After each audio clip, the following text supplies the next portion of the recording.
No clickbait. As you can see the videos on the screen, we will play the story. Quick message. If you're a parent or plan on being a parent, I would urge you to stand to the end. Also, if you just feel like your parents are just giving you a hard time, but you may consider for no reason, I would urge you to stand to the end as well. However, if you don't want to stand to the end, you just want to watch the story, it's fine.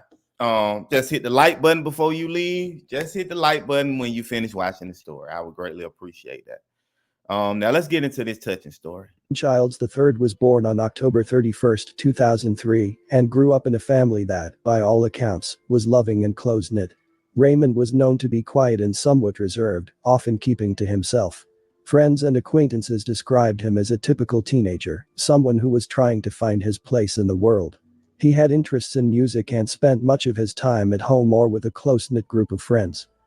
Son of Raymond Sr. and the stepson to Kezzy King. In 1999, Raymond found his soulmate in Kezzy King, who was 42 years old at the time. 7 years later, they tied the knot and eventually blended their lives together with a family of 7 children. Their top priority was nurturing their children, guiding them toward successful futures and meaningful lives. Raymond Sr. worked as an artist in the music industry and would also manage his own record label. While managing his own music label, Just Real Records, Raymond Sr. naturally integrated his passion for music into his family life. He formed a rap group called New Street with his 3 eldest sons, fostering a creative and musical environment at home. What's up, everybody? It's your boy EI. Alright, Swag. I'm Baby X. And together we are New Street, but you already know this. Hey, look, we need y'all help with something. We just got nominated for 4 awards down in New York, but we need y'all help. We need y'all help voting for us, you feel me? You can vote once a day, every day. Baby X, read off the numbers.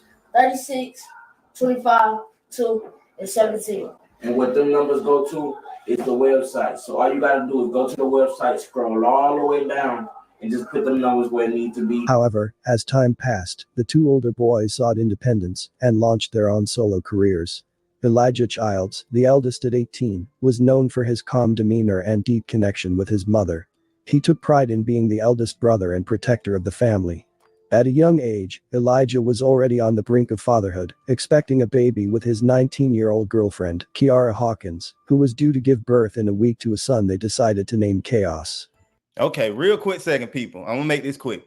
Listen, be very careful what you name your children because names carry energy, they set the tone, and your names have meanings. If you think I'm lying, Google your name. You will find that unless your parents just made up a name like mine did, but you'll find that your name has a meaning. And that meaning can actually prophesize what you become in this lifetime. So you don't want to, no disrespect to the parents, but you don't want to name your child Chaos because it's a good chance that they may just be chaotic. But let's continue. Elijah already was the father to 2 other children. Despite the challenges of young fatherhood, Elijah was determined to succeed in the music industry, driven by his ambitions and charismatic personality. He even managed to open for major artists visiting Indiana, showing signs of a promising career ahead. Raymond Childs III, the middle child at 17, was Raymond's son from a previous relationship. Raised by Kezzy as her own, he shared his brother's aspirations in the rap industry, but displayed a more rebellious. Struggling with the transition to adulthood while living under his parents' roof, Raymond often clashed with his family, particularly his father. Tensions peaked on January 24, 2021, after he sneaked out of the house, taking his father's car to spend the night at his girlfriend's house. He was never allowed to take his father's car. His father, Raymond Sr., upon discovering that his son violated his rules, demanded his immediate return home. Upon his return, despite the evident tension, Raymond Sr. chose not to address the conflict right away, perhaps in hopes of finding a calmer moment to communicate. He indicated to his son that he would deal with him later. No one could predict the devastation that would soon be unleashed upon this family on January 24, 2021, a crime so horrific unfolded in Indianapolis, Indiana, that it would forever change the lives of those involved and leave an entire community in shock. The child's family, a seemingly normal and loving household, became the epicenter of an unimaginable tragedy that would eventually bring national attention to the case. Hours later, the Indianapolis Metropolitan Police Department received a series of frantic 911 calls from neighbors, reporting the sounds of gunfire coming from the child's home on Adams Street. When officers arrived at the scene, they were met with a sight that would haunt them for years to come. Inside the modest two-story home, they discovered the lifeless bodies of 5 family members, all of whom had been shot multiple times. The victims included Raymond Childs Sr., 42, his wife, Kezzy Childs, 42, their 18-year-old son, Elijah Childs, their 13-year-old daughter, Rita Childs, and 19-year-old Kiara Hawkins, who was Elijah Childs' pregnant girlfriend who was due in a week. The brutality of the crime was staggering, but the most shocking revelation was yet to come. The perpetrator of this massacre was none other than the family's own son, 17-year-old Raymond Childs III. Raymond Childs III, who had initially fled the scene, was soon apprehended by the police after being located at a relative's house not far from the family home. As the investigation unfolded, the details of what had happened that morning became clearer and more disturbing. According to police reports, the massacre began in the early hours of the morning when Raymond got into an argument with his father over disciplinary issues. This argument quickly escalated, leading the teenager to take a gun and systematically shoot each of his family members. The crime started in the parents' bedroom, where Raymond shot both his father and mother multiple times at close range. He then proceeded to hunt down his younger siblings, Elijah and Rita, as well as Kiara Hawkins, who was in the living room at the time. Despite her condition, Kiara tried to shield herself from the gunfire, but the bullets were merciless. In a final act of cruelty, Raymond shot Kiara along with her unborn child, referred to as baby boy Hawkins, effectively taking 6 lives in total. The sole survivor of the tragic Adams Street shooting was a 15-year-old Xavier Childs. According to court documents and reports, Xavier heard gunshots coming from upstairs and his sister, Rita Childs, 13, yelling that Elijah had been shot. Panicked, he moved to the laundry room and hid on the floor as the shooting continued. He then heard Raymond Childs III shoot both of their parents, Kezzy and Raymond Childs Jr. The teenager described hearing his father's final words, "I'm sorry Raymond, I love you," as he was shot. When the shooting ceased, the 15-year-old decided to flee the house. In his desperate attempt to escape, Raymond Childs III chased him down, and Xavier begged his brother not to kill him, offering $44 in exchange for his safety. Despite his plea, Raymond shot him multiple times. The 15-year-old was shot in his leg, arm, and narrowly missed in the head. The young survivor eventually managed to escape and ran to a neighboring house for help. Emergency responders arrived shortly after and took him to a hospital. The Indianapolis community was left in shock and mourning as news of the crime spread. Vigils were held to honor the victims, and the local church organized prayer meetings to offer support to those who had been affected. The senselessness of the crime left many struggling to understand how a family member could commit such a heinous act against their own loved ones. Raymond Childs' third girlfriend played a crucial role in the investigation following the tragic shootings on January 24, 2021. Her statements provided authorities with insights into his activities and behavior on the night of the incident. She reported that her boyfriend Raymond Childs III spent the night of January 23, 2021, at her house. During this visit, she observed his father Raymond Sr. call him and demand that he return home. This call prompted the girlfriend to arrange an Uber for her boyfriend, who went back to the family residence on Adams Street. The exact time of his departure from his girlfriend's house and arrival at the Adams Street home is not clear.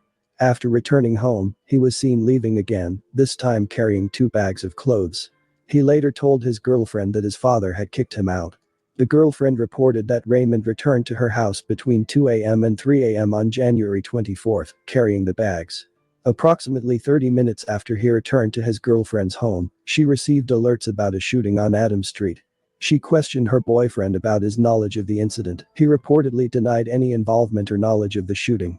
Later that morning, she convinced him to visit the crime scene. Upon arriving, she observed him displaying unusual behavior. He appeared nervous and began crying, acting in a manner she described as out of character and unhinged. She noted that he acted a clown, an expression indicating he was acting in a way that seemed bizarre or erratic. After their visit to the scene, Raymond and his girlfriend returned to her home and stayed there until around 2 p.m. Raymond was unaware that his 15-year-old brother Xavier Childs survived the attack and told police that his brother is the person who shot him and killed his family. Later that day, Raymond was located at a relative's house on Wyatt Drive in Indianapolis. Authorities found him there and took him into custody without incident. Happened. There's not anything that anybody's going to be able to say where you're going to say, well, that explains the loss of 6 lives. A vicious and senseless killing in a Northeast Side home, taking the lives of 6 people, including a pregnant woman.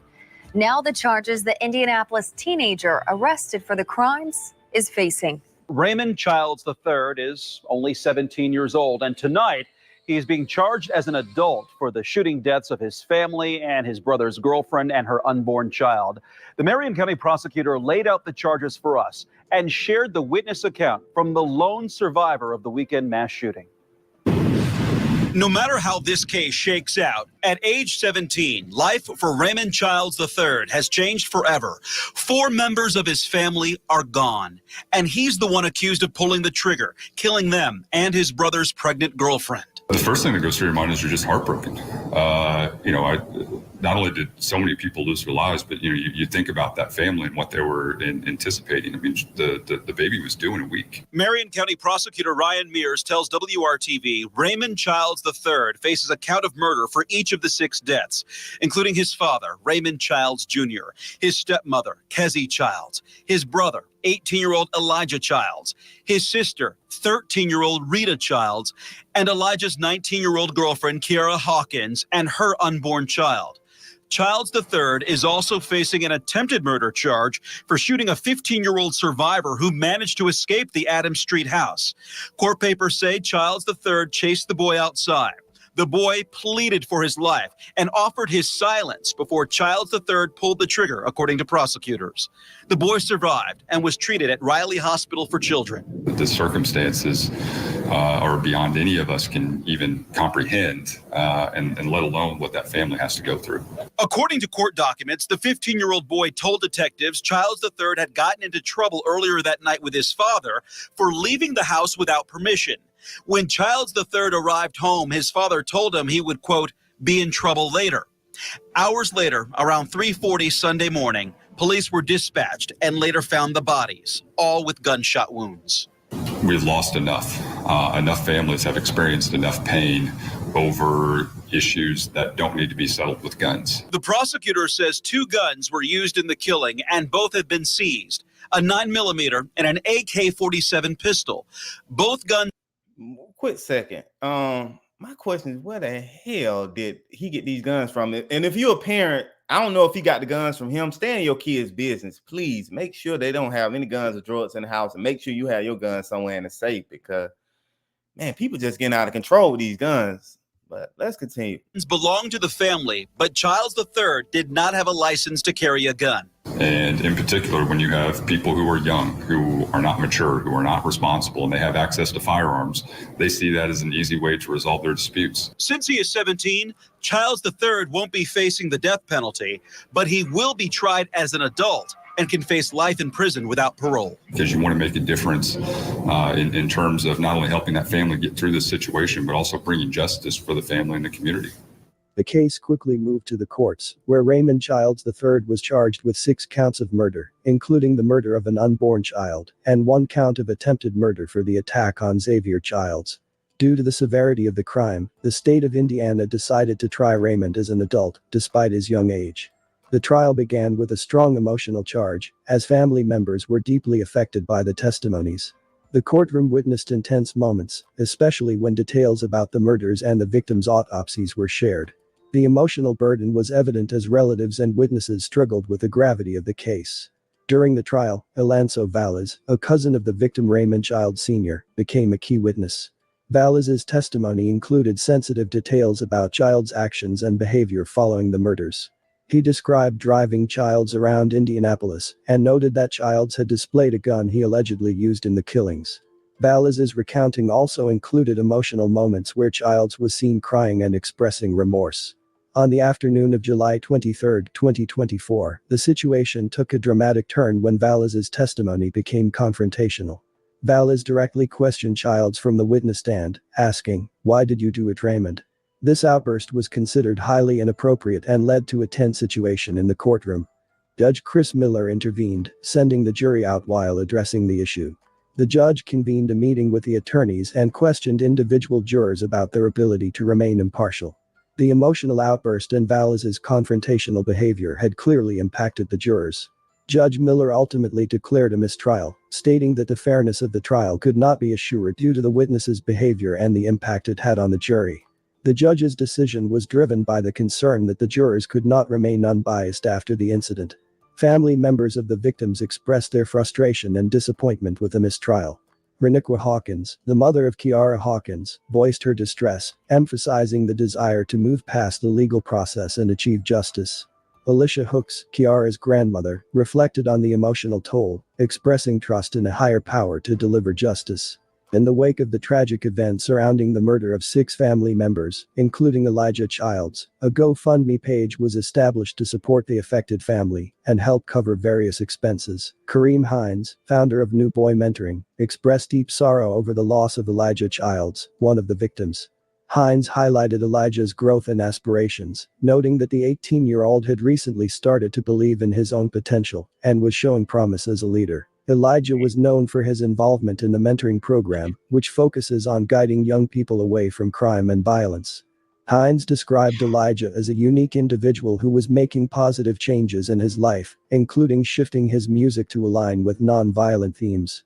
Hines and others in the mentoring program were deeply impacted by Elijah's death. They remembered him as someone who had the potential to positively influence others and had a genuine desire to improve his life. The tragic events of January 24, 2021, where Raymond Childs III allegedly killed 6 family members, highlights the devastating impact when familial tensions escalate into violence and reveals the critical need for effective. All right, and there you have it. Like the video if you have not liked the video, people. Man, where do I start? Condolences to the family. Little bro, 15-year-old that was shot. Can't remember your name, but man, stay strong. Get whatever counseling or therapy you need, and understand that you're here for a reason. Trust me, you survived that for a reason. So although it may be hard, don't let it slow you down, man. Carry out your purpose because you're here for a reason. And if you ever feel weak, understand that you're strong. You survived something that was major, so you are a very strong person. The girlfriend, I don't know if you feel this way, but I know sometimes people do, but don't feel like you at fault. You didn't do anything wrong. He didn't tell you what he was doing. He lied about it. So you didn't do nothing wrong. And then you acted the correct way once you knew that, you know, he was involved in it. So my heart goes out to you. Kiara's family, I pray for you all to have strength, recovery, happiness. Condolences to you all. Again, I'm wishing you all strength, recovery, and happiness. Also, for the family of the victim, I understand. I mean, the family of the person that committed the crime. I understand he's still y'all family. So my prayer for you all is that you all don't become divided, because sometimes when this stuff happens, you know, it's a divide. So I pray that you all don't become divided. And also for the wife's family, I pray for you all too. Man, she ain't do nothing wrong. She just went in there, tried to be a mother figure, and then this happens. So that's very unfortunate. So my prayer goes out to you all. Now let's get into it. This man, listen, man, this man went against all stigmas. He took his son in, was an active father. I'm going to assume he was doing the best he can. And then this happens. Very unfortunate, man. And for the boy, bro, yeah, I'm glad you got this curse because you look just like your daddy. So anytime you look in that mirror, you seeing your daddy, and I'm glad you got this curse because you should have never done that, man. Take the punishment. If you are having issues with your parents, understand that if it's a man in the house, it's only going to be one king. You can't be the king. And if you want to be the king, kings have conversations all the time, and they're peaceful a lot of time because war costs money and it's destructive. So, you know, you got to know when to bow down. You got to look around. Look who paying the bills. Look who keeping the lights on. Bow down, man. It's okay to humble yourself. You'll live past a punishment. I've had plenty of punishment, whippings, and everything else, and I'm still here talking to you, man. If you know, he took his father's car, so he deserved to be disciplined. If your parents don't discipline you, then guess what? You'll just keep doing crazy stuff until you end up in prison or you end up dead, and then they're gonna wish they would discipline you. Now, if you feel like you the black sheep of the family, which happens sometimes, don't go striking your parents. Don't go shooting them. Don't go hurting yourself. Don't go hurting your siblings. I'm gonna tell you how you deal with that, because I was a black sheep. What you do is you use that as motivation. Even if they talk crazy about you, your family members talk crazy about you, your teachers talk crazy about you. I done went through it all. Listen, use it as motivation. In the back of your head, understand, put it back there one day. Man, I'm going to do something with myself, and I'm going to be something great, and I'm going to be something big. And anytime they talk crazy to you, use that as your motivation in the back of your head. And that's going to keep you on track to make sure that you become successful in something big at whatever it is your choice. And I'm hoping that it's something positive. So that's how you do that. You don't kill your siblings and yourself and your parents. Don't even talk back. And if you do want to say something back, make sure it's respectful. Make sure it's calm. Make sure you ask them, can you speak? And make sure it's respectful. And like I said, if you don't have them type of parents like I had, like they just don't want to hear nothing about what you got to say back, keep it in the back of your head and make some of yourself one day. And also understand that a lot of time, man, if you haven't become an adult yet and you watching this video, adulting can be challenging. So sometimes your parents are carrying their own stress from adulthood on their shoulders. So some of that stuff they taking out on you, it's not even your fault. They just going through a lot. So just forgive them. You'll understand when you get here and you have kids of your own and that stress start throwing them hooks and start throwing them jabs and start, it coming quick too. Boom, boom, boom. They coming quick all over the place. You only done so many before you get hit, but you'll start to feel it too, man. It's adulthood. So sometimes some of that stress they may take out on you, and then it may not even have anything to do with you.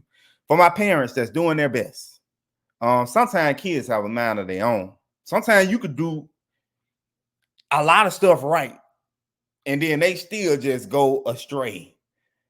Sometimes it's genes. Sometimes it's the person you made it with, or it might not even be them. It might be their grandma, or their granddaddy, or their great-great-grandma. You never know where them genes gonna come from, man. So sometimes you can do everything right, put them in the right environment, put them in a loving environment, especially if you getting them from somebody like you getting them and they already 7, 8, 9, 10, and they've already been taught certain things that they bring into your home. So only thing I can do is say, try your best and try not to lose yourself in the process. Step parents, like the lady was, just do the best you can. Just do the best you can. Don't let them make you feel guilty or nothing like that. If you're trying your best, just continue to do the best you can. And when your parents are punishing you, another thing, think about all the good moments. Don't just focus on the bad moments. Think about the good times, because to this boy, it meant nothing. I'm pretty sure they had loving nights, they had affection night, they had joking nights, they had game nights, they were in the studio building buns. Think about all them times when they punishing you. You know what I'm saying? Don't just flash out, because once you do somebody in, ain't no coming back. And then for this guy, man, he not finna never see the light of day again based on an emotional decision. That's why I say a lot of people shouldn't even carry guns, because at the end of the day, it gives you a false sense of power. And then when you use it, in this case, bro, you have made a big mistake when you could have just taken the punishment and admit you're wrong. When you admit you're wrong, it'll make you a stronger person. It's going to build more character. You could have just say, man, I did take my dad a car. I got to take the lick that come with it. That's it. Whether his dad would have put him on punishment or spanked him, it would have been all good. You still gonna live to see another day. He don't want you to take the car again and hurt yourself. That's why you being punished. Duh. So, you just have to really just take that. And lastly, I'm going to say, be careful what you listen to and watch, because that stuff becomes a part of you. I think rap music got a lot to do with this, because kids listen, not saying we didn't, but our music was more balanced. You can listen to gangsters, you can listen to trappers, but at the same time, you can pop in there and listen to some country music. They just all seem to be gangsters. So you listening to that all day, man, you being programmed. You already being programmed to kill. So once something don't go your way, get what you gonna do? You're gonna go back to your program, and I already told you though. So that's what you're gonna do. So be careful what you listen to and what you watch, because everything you listen to and watch becomes a part of you, and then you may just act out on it. So that's how that goes. That's what I have for you all. You all drop your comments. I would love to hear what you all have to say about the situation. Condolences to the family again. If I missed anything advice wise, please put it in the comments. People read comments. It doesn't matter if it comes from me or you. Only thing I'm concerned about is helping people. That's it. If you're into this type of content, please subscribe to the channel. I would greatly appreciate it. Please share the video if you know people that can benefit from it. Like the video if you have not, again. And also, when you subscribe, hit that notification bell so that you can be notified when the videos come up. Again, condolences to the family. I'm wishing everybody blessings. And that's all I have for you. I appreciate you all watching this far. Be blessed.